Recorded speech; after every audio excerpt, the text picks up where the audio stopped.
रुख करेंगे खबरों की ओर। आज बीजेपी के घोषणा पत्र अभियान की शुरुआत होगी और घोषणा पत्र समिति के सदस्य आज अलग अलग क्षेत्र आएंगे और कई क्षेत्रों में बांटेंगे सुझाव पेटी। आज से सुझाव पेटी रवाना होगी, अलग अलग क्षेत्रों में रवाना की जाएगी। आम जनता से लिए जाएंगे सुझाव। आम जनता से सुझावों को बीजेपी अपने घोषणा पत्र में शामिल करेगी। सुबह 11 बजे घोषणा पत्र समिति एकात्म परिसर में रवाना होंगे। तो ये खबर आपको बता रहे हैं, जहां छत्तीसगढ़ में बीजेपी का घोषणा पत्र अभियान आज से शुरू होने जा रहा है। घोषणा पत्र समिति के सदस्य आज अलग अलग क्षेत्र का दौरा करेंगे। सुझाव पेटी की वितरित की जाएगी और सुझाव पेटी वितरित कर जनता से सुझाव मांगे जाएंगे। तो ये खबर आपको बता दें, जहां छत्तीसगढ़ में भी इस साल विधानसभा चुनाव है और लगातार चुनावी तैयारी में बीजेपी जुटी हुई है।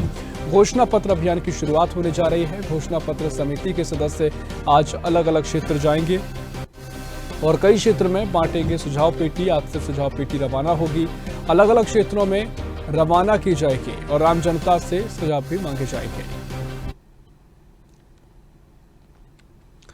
और इसी खबर पर और भी जानकारी के लिए रायपुर से हमारे सहयोगी शशिकांत साहू हमारे साथ फोन लाइन पर जुड़ गए हैं। शशिकांत, आज से बीजेपी की घोषणा पत्र अभियान की शुरुआत हो रही है और जगह जगह बीजेपी के कार्यकर्ता नेता पहुंचेंगे, लोगों से सुझाव मांगेंगे। किस तरीके से अभियान, चुनावी साल है, कितना फायदा इस घोषणा पत्र को लेकर जमीन पर उतरकर बीजेपी को मिल सकता है?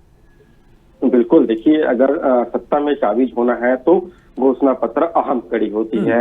हमने 2018 विधानसभा चुनाव में देखा है, कांग्रेस ने जिस तरह घोषणा पत्र बनाई थी, घोषणा पत्र की समिति के जो अध्यक्ष थे टीएस सिंहदेव, वे जो है लोगों के बीच जाकर उनकी घोषणा पत्र में क्या शामिल किया जा सकता है, तमाम विषयों को लेकर चर्चा की थी। अब उसी राह में बीजेपी भी चल पड़ी है। बीजेपी की जो है घोषणा पत्र समिति को आज जो है अलग अलग क्षेत्रों में भेजेंगे और सुझाव जनता से मांगेंगे। सुझाव पेटी आज अलग अलग क्षेत्रों में भेजा जाएगा। आज सुबह 11 बजे जो है एकात्म परिसर से घोषणा पत्र समिति के अध्यक्ष विजय बघेल, इसके अलावा नारायण चंदेल समेत जो बीजेपी के दिग्गज नेता है, वो घोषणा पत्र जो सुझाव पेटी है उन्हें अलग अलग क्षेत्रों में भेजेंगे। अलग अलग क्षेत्रों में जाकर लोगों के सुझाव जो है सुझाव पेटी में मांगे जाएंगे। उसके बाद जो है उन सुझावों को एकत्रित करने के बाद जो है उसे घोषणा पत्र में बीजेपी शामिल करेगी। निश्चित तौर से घोषणा पत्र समिति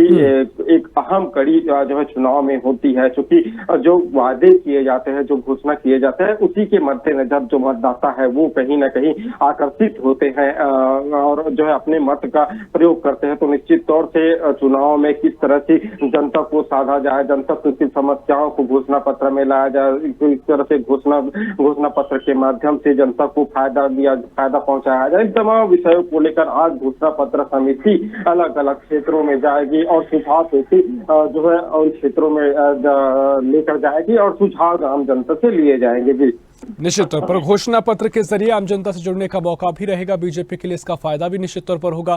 फिलहाल बहुत शुक्रिया आपका जानकारी साझा करने के लिए। तो ये खबर आपको बता रहे हैं, जहां छत्तीसगढ़ में बीजेपी भी चुनाव को लेकर सक्रिय है।